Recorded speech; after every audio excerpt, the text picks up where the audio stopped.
These are the top 10 most comfortable sneakers of 2025 that you can buy right now.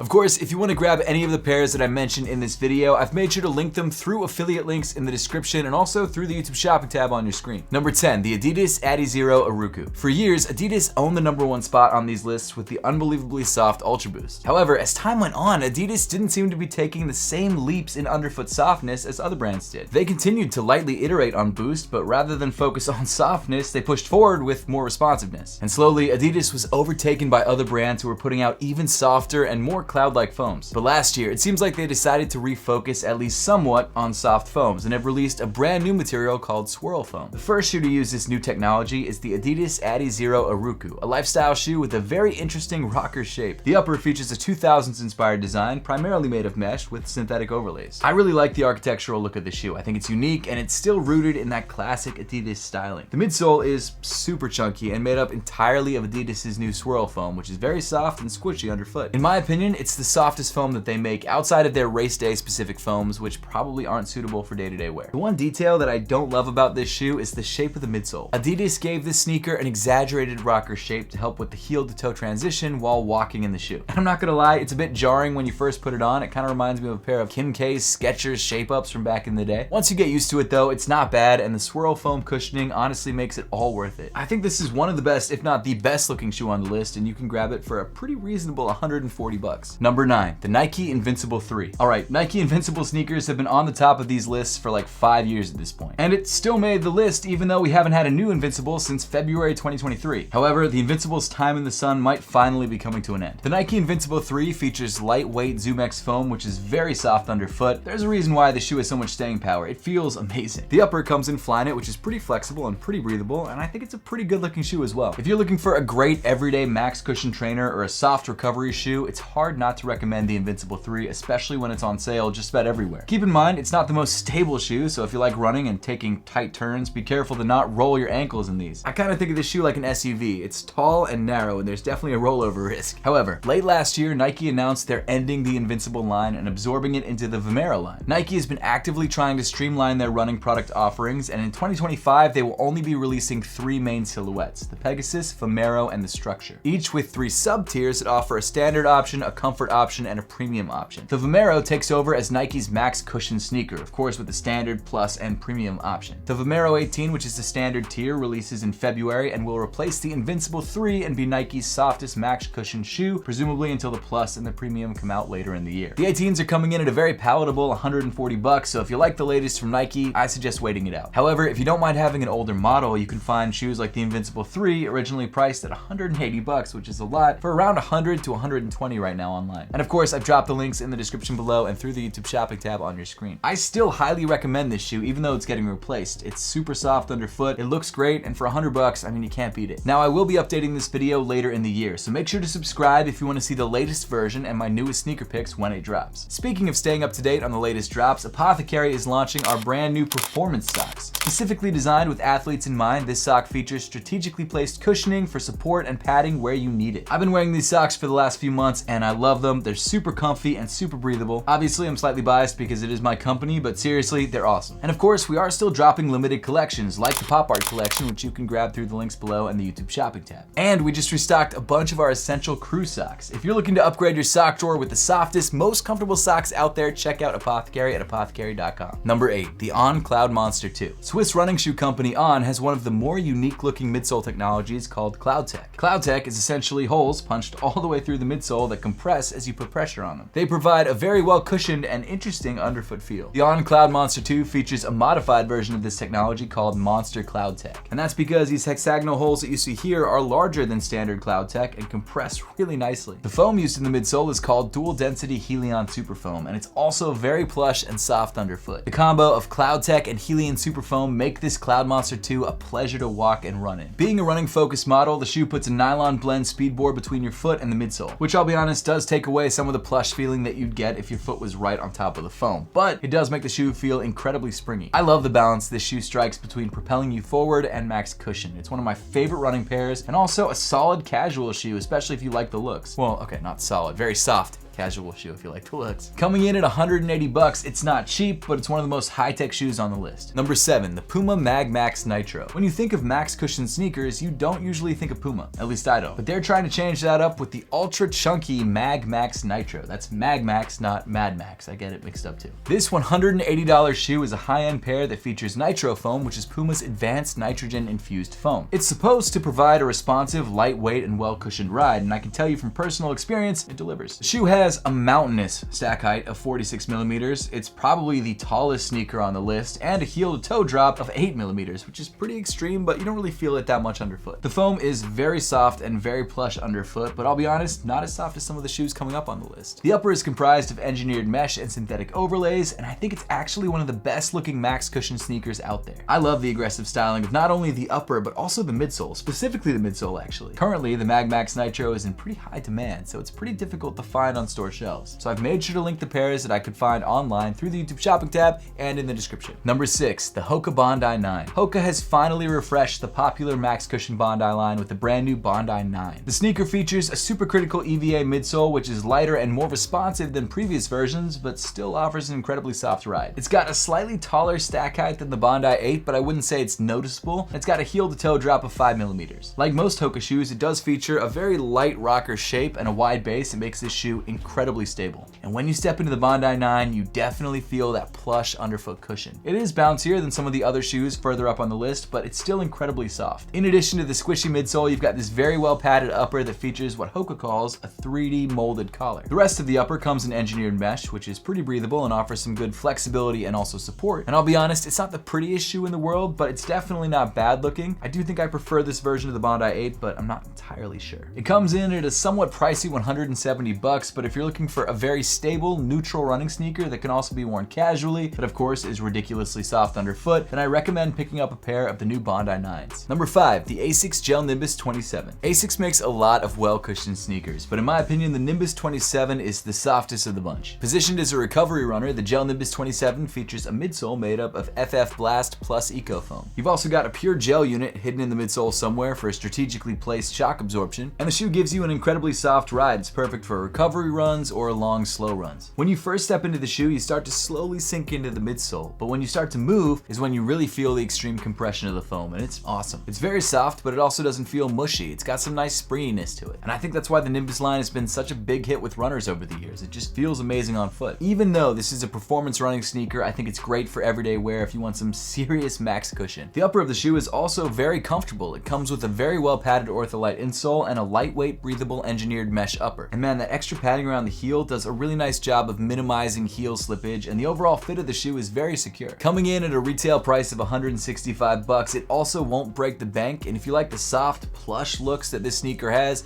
it's definitely worth picking up. I mean, just looking at it, it looks soft, like it looks like a comfy sneaker, and it is. Number 4, the New Balance 1080 V14. New Balance has been the king of max cushion sneakers for the last few years, and the 1080 V14 won't be the only shoe from them on this list. The Fresh Foam 1080 V14 is New Balance's go-to runner. In their words, if they only made one running shoe, this would be it, and genuinely, it's incredible. The 1080 V14 is the 14th iteration of the 1080, and this time around it comes with Fresh Foam X in the midsole, one of New Balance's absolute softest foams. The foam provides a very plush, responsive feel, and while the stack height isn't as extreme as some of the other shoes on the list, it still somehow manages to have one of the softest underfoot cushions. Personally, this shoe has become my go-to runner, and I also find myself wearing it casually all the time. The upper comes in an engineered mesh, which is lightweight, comfortable, and breathable, and I actually think this is one of my favorite upper meshes on the entire list. Not only that, the ankle area and the tongue, very, very well padded. It's a pleasure to rock. I also really like the aesthetics of this sneaker. It's not too busy, it's not too overdone, it's clean, but it also has this really nice midsole shape, and even the colors that New Balance offer are pretty decent. The 1080 V14 comes in at a retail price of 165 bucks, which definitely pushes it into the premium tier, but I really think this is the best daily trainer sneaker on the entire list. In my opinion, it's the most well-rounded in terms of comfort, wearability, and even design. Number 3, the OnCloud Eclipse. The Cloud Eclipse is the pinnacle of softness for Swiss running brand On. It's their current max cushion offering and features a super thick and very unique looking midsole. The midsole foam is Helium Super Foam, which we talked about earlier. It's incredibly soft underfoot, and that paired with On's Cloud Tech Phase, or I guess in this case, double Cloud Tech Phase, makes this shoe crazy soft underfoot. I love how On sneakers feel underfoot. The way the punch outs compress really give you a unique feel. It's kind of like you sink into the foam with every step, but then bounce out. It's really cool. Plus, Plus, the Helium Superfoam, talk about a pillowy experience. Actually, I should probably say cloud-like experience because this is an OnCloud. Unlike the Cloud Monster 2s earlier on this list, this shoe does not have a speed board between your foot and the midsole of the sneaker. Instead, it's been moved to the bottom of the shoe. You won't get as springy of a ride as the Cloud Monster 2, but that change does make this shoe significantly softer underfoot. The upper of the shoe comes in engineered mesh, which is lightweight, breathable, and the cushioning around the heel also does not disappoint. Of course, because On is a Swiss brand, they keep the styling in the upper of this shoe very simple. The Swiss love their minimalism, and this sneaker visually keeps things clean and not overdone. Like the Nike Invincibles that we talked about earlier, the replacement to this shoe has also been announced. Actually, also kind of like Nike, the follow-up is ditching the Cloud Eclipse name and instead being dubbed the Cloud Surfer Max after the Cloud Surfer line. That's actually crazy. I didn't think about that till right this second, but they really are doing the exact same thing that Nike is doing. I don't think it's because of Nike, but I do think everyone's trying to simplify their line so it's easier on the consumer. In terms of design though, the new shoe remains very similar to the current version, so it's easy for me to still recommend the Cloud Eclipse, even at the full $180 price point. Definitely one of my favorite Max cushion sneakers on the list, and also probably one of the most interesting looking. Number 2, the Brooks Glycerin Max. The Brooks Glycerin Max is the plushest shoe that Brooks has ever made. It's part of the Glycerin line, which has a long history of being one of Brooks's most cushioned lines, and the Max takes that cushioning to the max. The Glycerin Max features DNA Loft V3 cushioning, an evolution of Brooks's well-known DNA Loft technology, and this version offers a softer, more responsive feel while still maintaining that support and honestly the durability. The stack height is significant, as you can see, offering a lot of underfoot protection for those especially long runs or recovery days when you need that extra padding underneath your foot. I mean, seriously, this shoe is very soft, more so than any other Brooks that I've ever tried. The upper of the Glycerin Max is made up of 3D engineered mesh, which is designed to offer a breathable and flexible fit that really adapts to the shape of your foot. It provides a honestly pretty snug but still very comfortable feel, which helps prevent heel slippage and maintains ventilation. When you pair the very well padded upper with the Max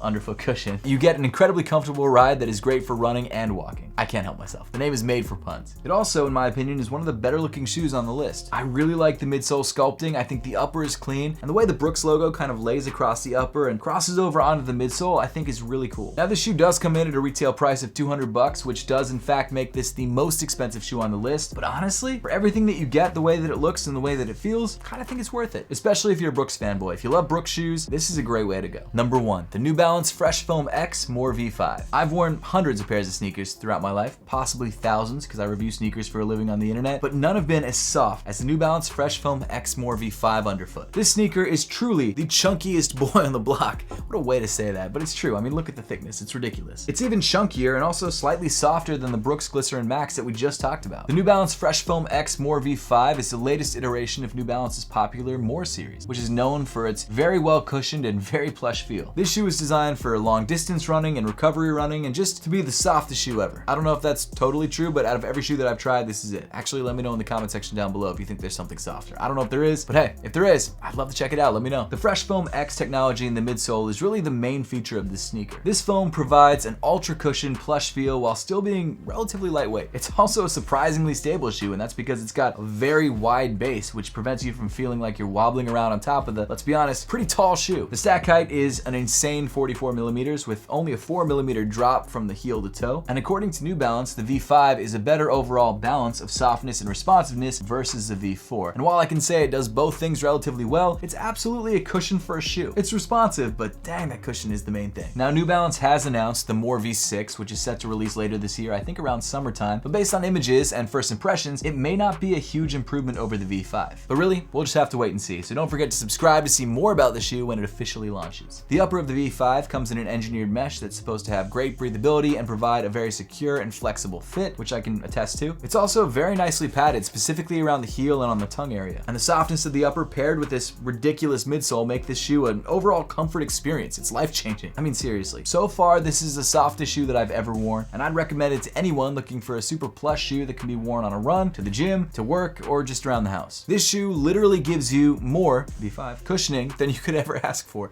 I'm sorry, the puns today, man, I apologize. And you could purchase all of this softness, all of this plush goodness for just $155, which I think is a great price for what you're getting. And that's why this shoe is number 1 on the list. And if you made it this far in the video, let me know in the comment section down below what you thought of this list, which pair was your favorite, and if you feel like I missed anything. I'd love to know your thoughts. But as always, thank you so much for watching. Make sure to subscribe if you haven't yet, and I'll see you all in the next one.